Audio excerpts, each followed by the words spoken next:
clearly that is it is going to be far more than a discussion tomorrow night at the Clarkstown Town Board meeting at 7 o'clock in the town hall.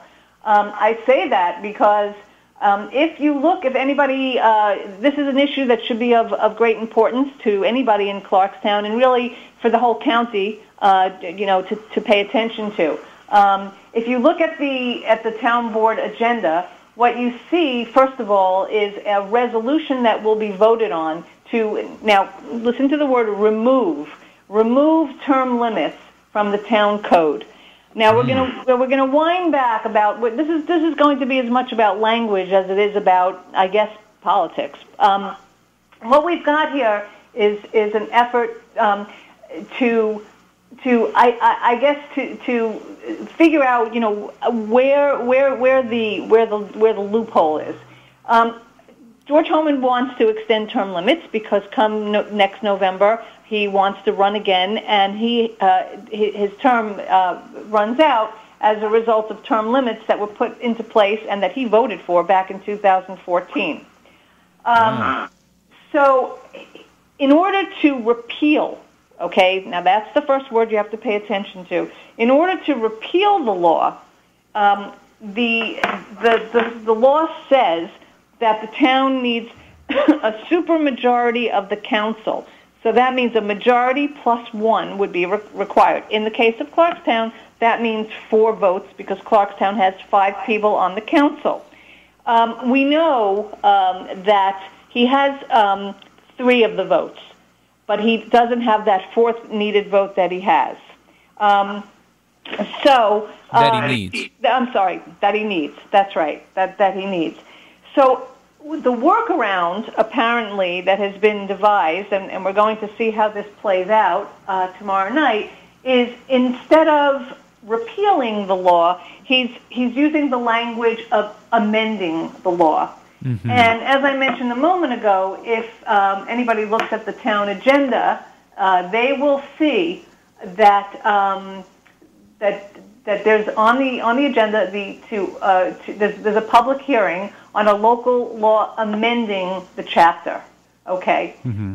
Because essentially he doesn't have the supermajority of votes because it seems that Pat Carroll doesn't agree with this, and it seems that Frank Borelli, a Republican, doesn't agree with this. Is it still like this amendment now that we've sort of rephrased it? Is that still planning on eliminating the term limits, or would it just be extending them instead of eliminating them? It's an effort to essentially use a workaround to change the language so that it's basically amending something that essentially becomes an appeal. So mm-hmm. It's just basically a dishonest way to get around the word appeal and to use the word amendment, because for an amendment, he only, so this is where we were headed. So for an amendment, he only needs 3 votes. And as I said from the beginning, he has those. He's pretty sure that he has those 3 votes.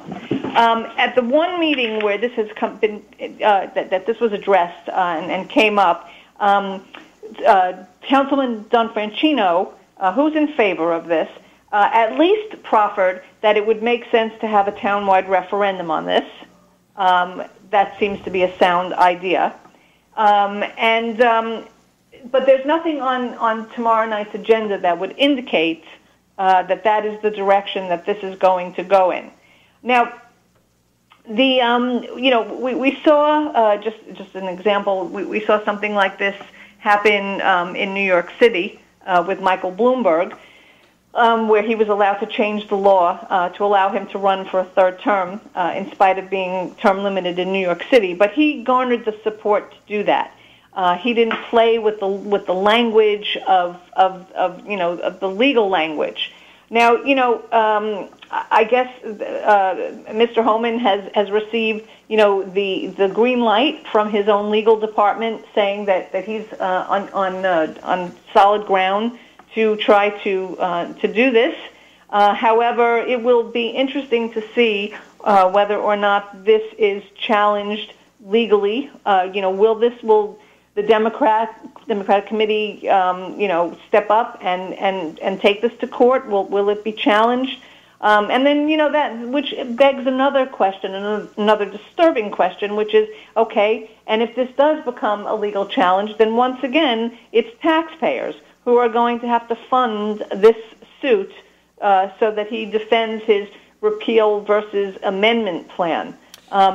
I guess if you're passionate about keeping the law the way it is, you gotta pay.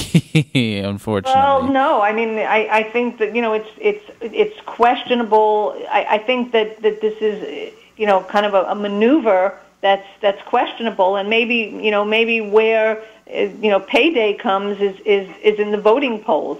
I mean, I don't know whether voters will simply think, okay, well, that's the candidate I keep wanting in office, so it's okay to bend the law to make that happen, or whether people will have a more purist view and say, okay, well, this was voted for back in 2014. Mr. Homan, in fact, was a proponent of the law because it suited him at the time when the Democrats were being, kind of cycled out.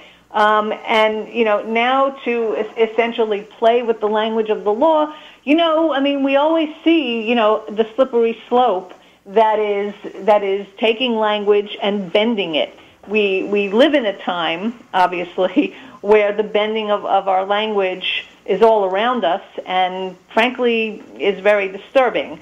But we're seeing it right here in our own county, and so there are two debates at hand here. One debate is whether or not the only true debate here should have been whether or not the term limits should be repealed.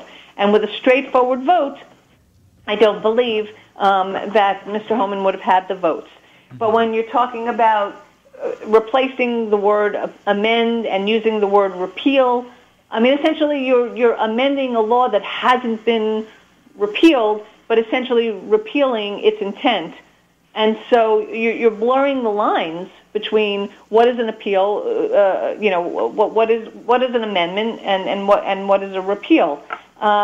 I think that's a slippery slope. Now we'll see, who comes out and like I said, but there is an actual resolution on the agenda for tomorrow night that reads removing Chapter 263- term limits from the town code of the town of Clarkstown.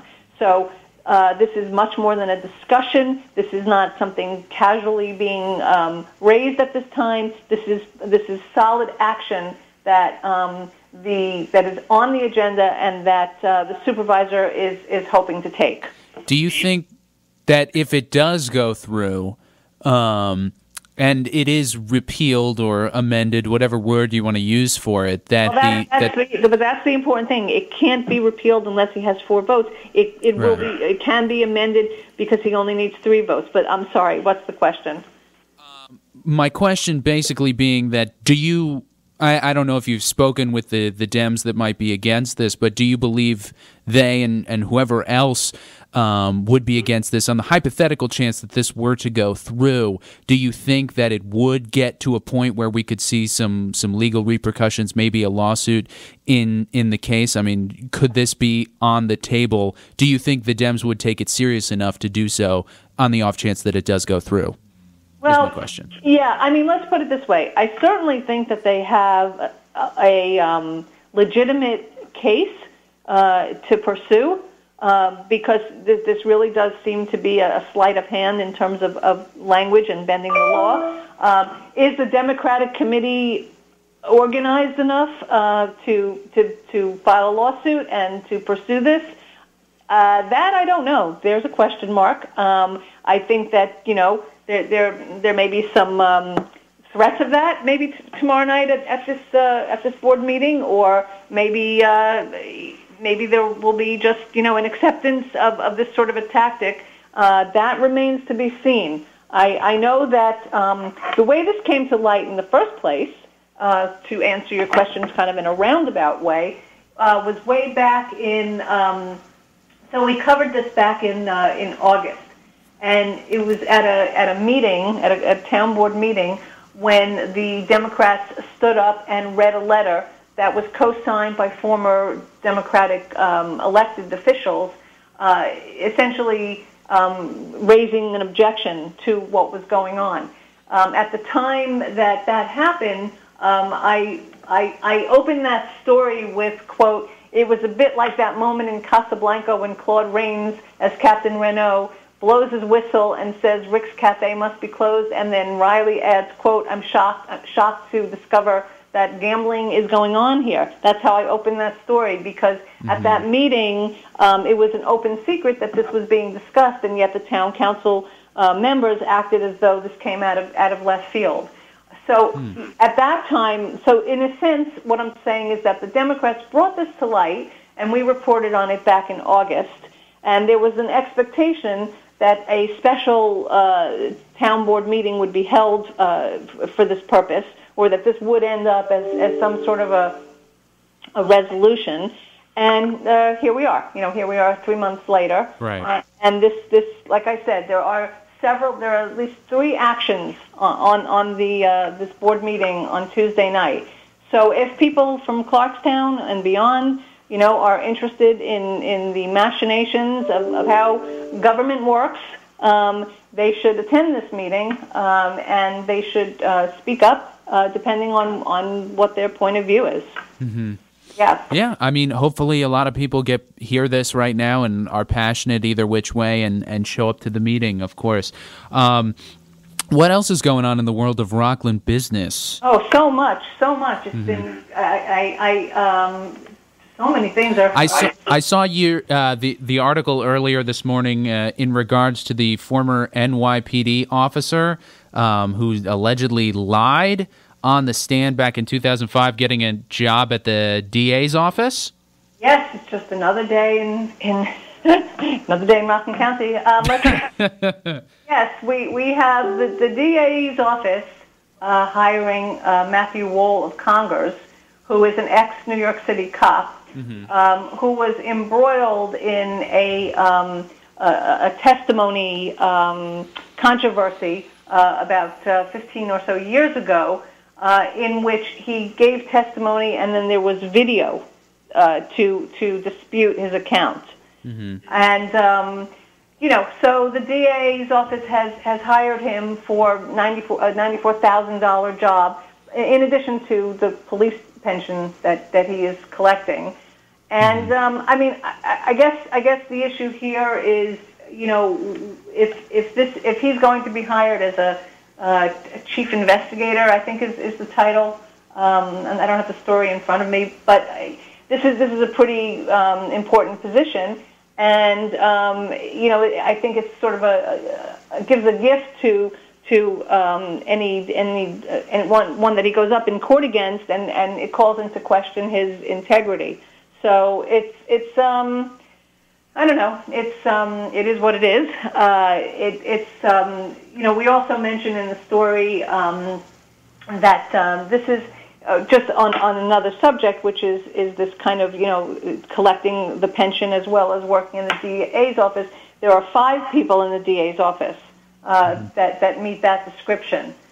So it sort of raises the story is straightforward, and it tells what is happening, but it also does raise 2 issues, which is this idea of sort of this double dipping of a pension and these high paid jobs, as well as the sort of the questionableness of hiring somebody who's got this kind of blot on his record. And what that will mean, in terms of court dealings down the road. So yes, that's another story that's out there. I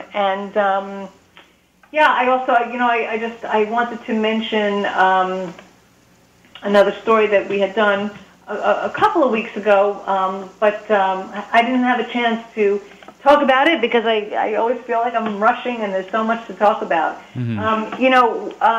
There's also a question mark hanging over the longevity of the Regal Cinema at the Shops at Nanuet. And the reason for that is that Cineworld Group, which is the parent company of Regal, asked a bankruptcy court in Texas to allow it to close 20, it's permission to reject 20 existing leases that they have around the country, and one of those was the Nanuet Stadium 12 at the shops at Nanuet. Right. Yeah, and so under the proposed court order, Regal can close that theater in mid-January and turn the keys over to Simon Property Group. Now, will this be an incentive for Simon Property Group to renegotiate in a more favorable way to the cinema? I think everybody in the county has their fingers crossed and hopes so, because nobody wants that black hole. Nobody wants the only cinema in the county to be left is the one at the Palisades Center. Mm-hmm. That is not a healthy economy, and that really would leave a very complicated black hole at the shops of Nanuet, because it's not that easy to, part of that bankruptcy suit actually is that they can walk away and basically leave the theater as is, which means it will come down to Simon to find another theater operator. And given the way we've all migrated to streaming, it seems a little bit difficult, I think, to presume that they're going to find another theater operator for that location. So these are just all things. These are just some of the things that we've been following, covering, and there's a lot going on. Indeed, there is. And if you want more information about all the things going on, in particular things going on in the world of Rockland business, anybody listening right now can, of course, find that information on RC Biz, that's B-I-Z, rcbizjournal.com, or you can visit their Facebook or Twitter, Rockland County Business Journal. Thank you so much, Tina Traster, for joining us. Have a great week, and we will talk to you next Monday. All right. Have a great week. You too. Bye.